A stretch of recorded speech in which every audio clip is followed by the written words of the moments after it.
I'll wrap this up by telling you, you remember in Psalms 137 when the children of Israel had been taken out of Babylon. All right.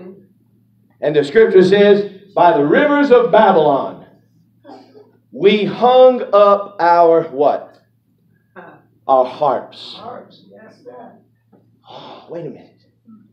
Israel was always a big musical nation. Yes. David wrote praises, psalms to the Lord.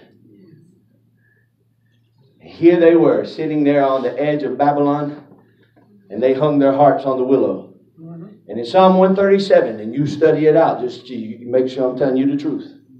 Psalm 137 says this: our captors demanded a song of us. They said, sing us a song. You Israelites like to dance and sing, talk about how great your God is. Sing a song for us. Come on. My God.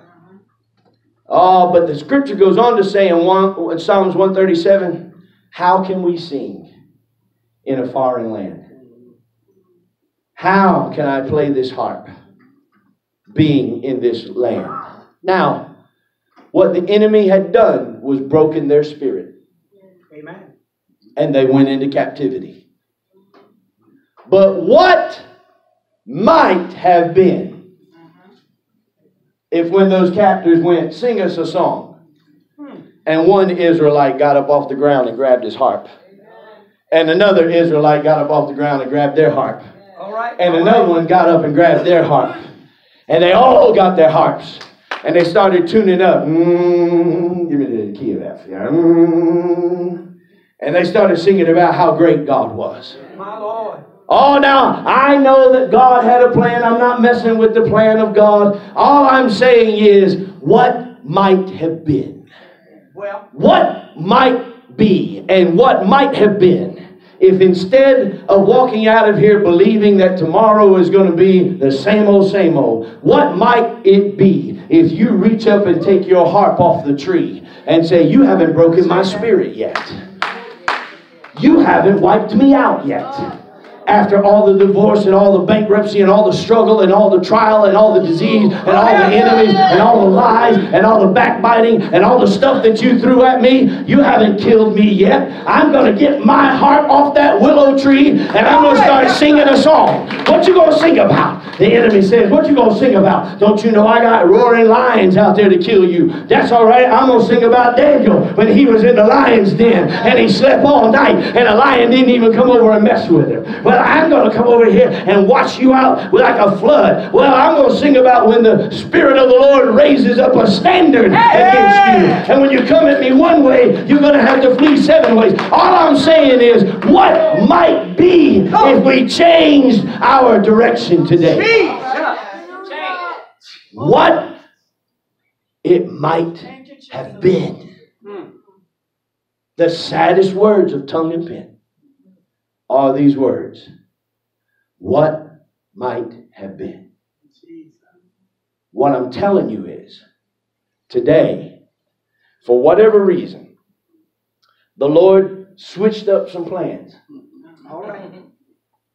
And decided to reach into his pocket and hand you a blank piece of paper and say, you can either keep the plan and the road you're on, or you can start writing a different story. Glory. Thank you, God. But I need the Lord.